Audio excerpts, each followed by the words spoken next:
All right, here we go. 5 o'clock hour rolling through. We'll have Paul's top five.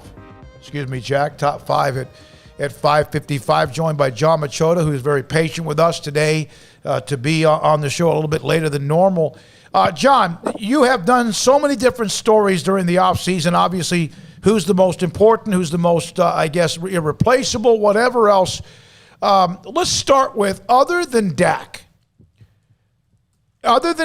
who has to be the top three players that cannot go down for the Cowboys for any length of time? Okay, that's a good one. I'm going to go with Tyron Smith as number one. I think Ty Nsekhe can be a solid left tackle. If they need to go to him like for a game or two, they cannot afford to lose Tyron Smith for a long period of time. So he would be number one for me. That position just way too. I mean, the success of the team is so connected with, Tyron's health over there. So Tyron Smith would be one. DeMarcus Lawrence would probably be number two. He just, the pass rushing just would be completely drop off without him. I mean, he's a guy that does more than just rush the passer, but he's just clearly, to me, their most valuable defender. And so if you didn't have Lawrence, I don't know where you're getting sacks from. And I also think that you're making the job a lot harder on your other edge rusher, because opposing offensive lines don't have to worry about DeMarcus Lawrence. So this defense is just so limited with elite playmakers. To lose DeMarcus Lawrence, there's just not anybody else on the roster that can come close to making up for that loss. And three is, I gotta go back to the offensive line and say Zach Martin, just because of the fact of how, when Zach went down, how bad things looked this past year. And I do think that behind Dak, he's probably their most valuable player just for what he does. I think his ceiling is still the highest. And, for a lot of other teams, I probably would name a wide receiver or a running back, but they have enough guys that if Zeke was to go down, you feel pretty good about Tony Pollard having to fill in for a little bit. If CeeDee Lamb was to go down, you still feel pretty good about what they have at receiver. And then on defense, it's like, I think the next person would probably be Trayvon Diggs, because he's clearly their best defensive back, but there just aren't a lot of guys there.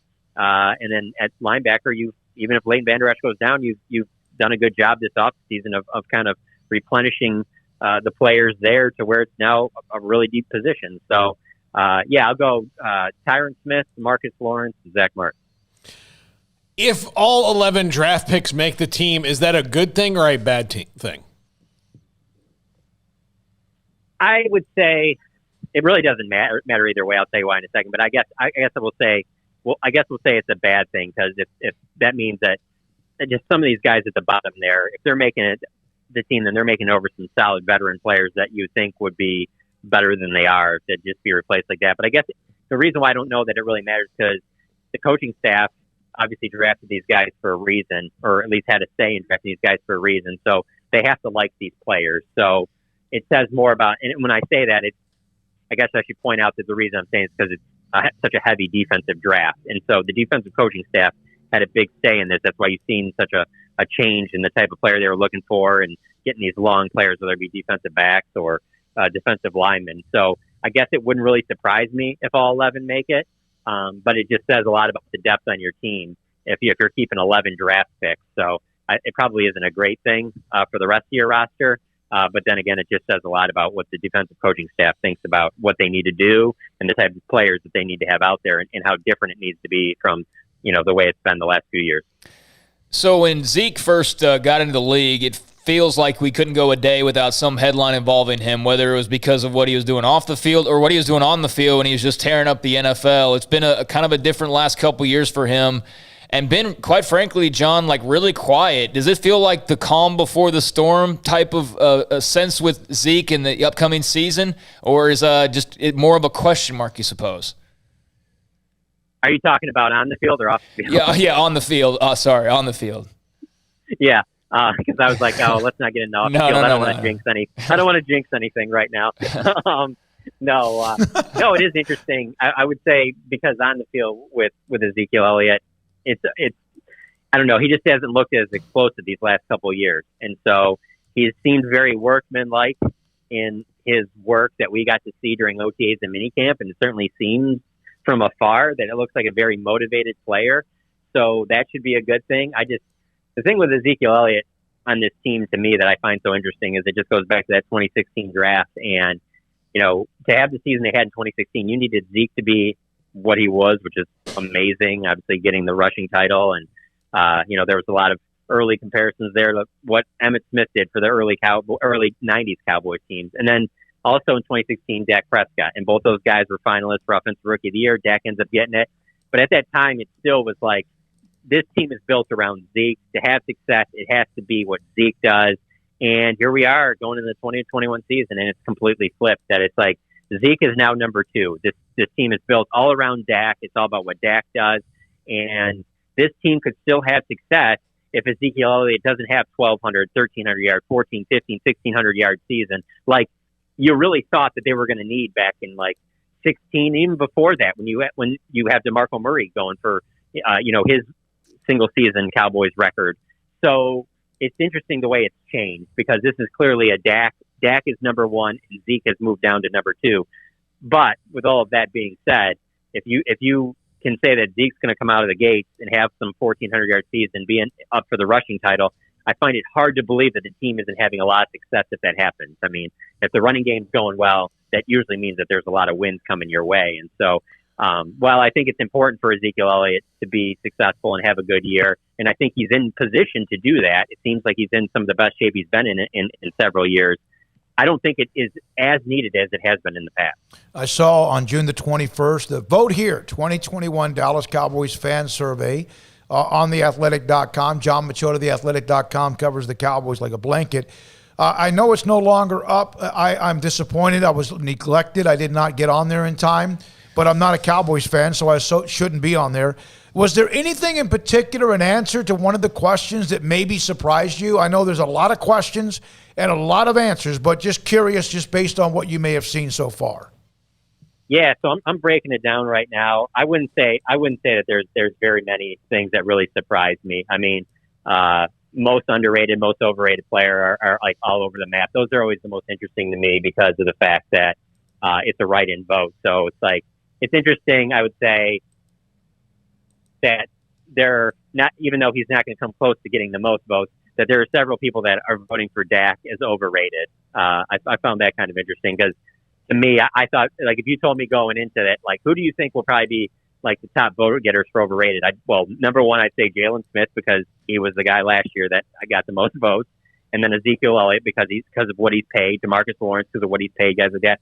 I didn't expect to see Dak on there, and I think that's the one out of all these like survey things like this and just fan vote stuff that, like, you can just tell that the fan base isn't 100% in on like all the money that Dak got. And you know what, maybe it's always been like that because I wasn't down here in the 90s, but I just find it hard to believe that the whole fan base wasn't behind Troy Aikman. Like, no, this is the guy, and we got the right guy, and he can win a Super Bowls, and he has won a Super Bowl, and then another one, and then another one. But I don't know. Like, I'm interested to see how everything goes this season because of the fact that because Dak got this contract, there's just going to be even more eyeballs on him, not only from the outside, but also from the own fan base, that like there's just a lot of pressure on him to perform because of that contract that he got. And I think that changes the perception of him a little bit, because I just don't see anybody saying that Dak Prescott was overrated a year ago. But now, because you get the money, that's what puts you up to that, like, now where people are expecting a lot.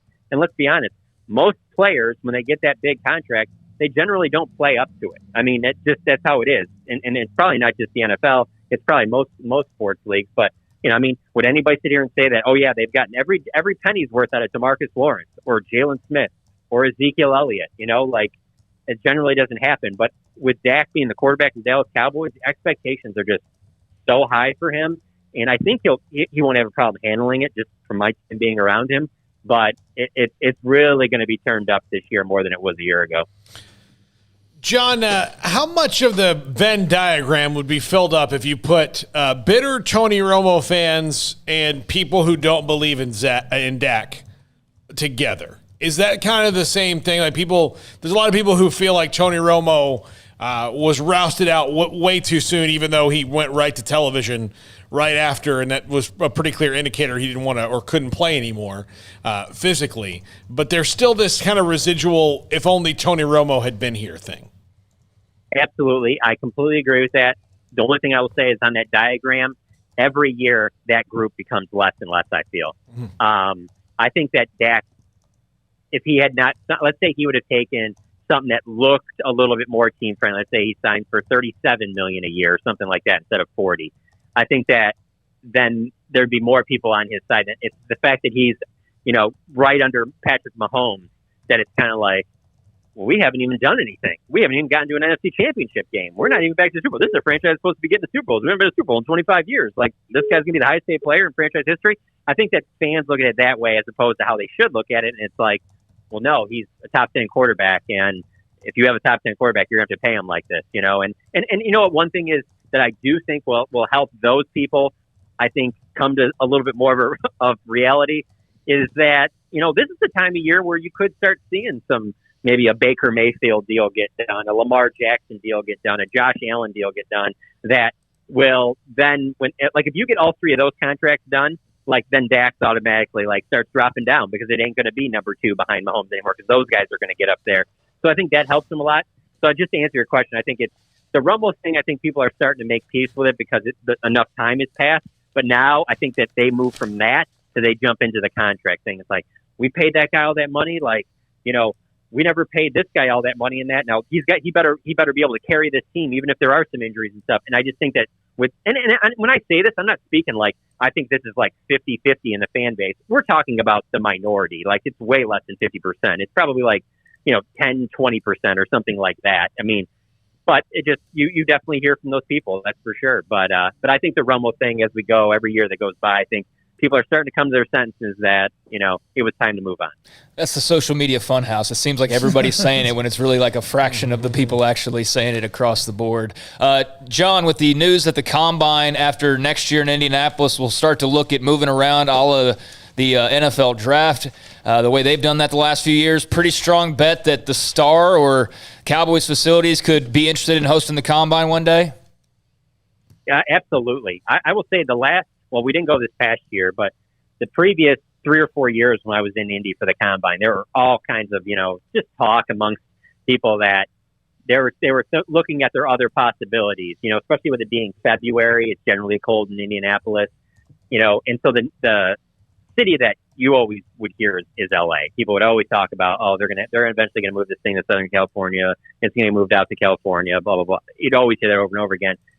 But then when you see the advancements and everything that the Cowboys have made at the Star and certainly what they're capable of doing with their medical facilities around there, you could see it being a possibility of having it here, no question. I just don't think it'll be that they'll get the first dibs. I think if you hear that in the next couple of years the Combine's moving from Indy, it's going to be LA will be the first one that comes up. But with that being said, there's also a lot of people that have been going to the Combine for a long time that are just fine with it staying in Indy, even though it might be cold that time of year. There is a part of Indy that let's see, how should I put this? It's kind of like you can get away with kind of going out to the bar if you're an agent and meeting with a coach or maybe some prospects or front office members and things like that. And you don't have to worry about a ton of other people being around because it's Indianapolis in February. If you move that to LA, it just becomes this huge show. There's going to be so much more media around it than there already is. And I think it takes away a little bit of that element that's what the Combine is known for. It's that's when a lot of negotiating and deal stuff would get done because it happens right before free agency, and there's a lot of things that you can do around there where you're really not bothered by anybody because it's Indianapolis. It's not really this big town and LA all of a sudden brings the glitz and glamour and turns it into this big show. And it makes me wonder how much of that other stuff will be eliminated. And the people that go there every year, I don't know how much they're going to love that. I mean, I don't know many people that go there and have been going there for a long period of time that really complain about Indianapolis. I think it's just the more the NFL keeps getting bigger. So it's let's put this in a bigger media market. But I mean, I don't know if you guys I love going to Indy for it. It's small. Everything's very walkable. It's all in this, all the restaurants, the stadium, everything is just really close. So if it's going to move from there, I would honestly say move it to New Orleans or another city where everything's really close and walkable. And that's really not LA. I've been to Indianapolis that I can remember twice. For the Super Bowl, the year after Dallas hosted it, it was fantastic because, as you mentioned, the walkways. And then I went back because of Baylor men's basketball. And even though a lot of those walkways, the indoor walkways from hotels to the convention center, whatever else, were blocked and closed off because of COVID. I love that city. I don't know if I'd live there, but I could stay there for something like the Combine or the March. I was there 2 weeks. I do like it. I like the accessibility. I think downtown is basically a 10-minute walk, maybe, and you're in front of everything. So I agree with you on that. I really do. Paul, anything else for John? Yep. All right, Craig? John, thank you very much. That's John Machota, athletic.com, with us on Wednesdays at 5 o'clock on the Cowboys. And also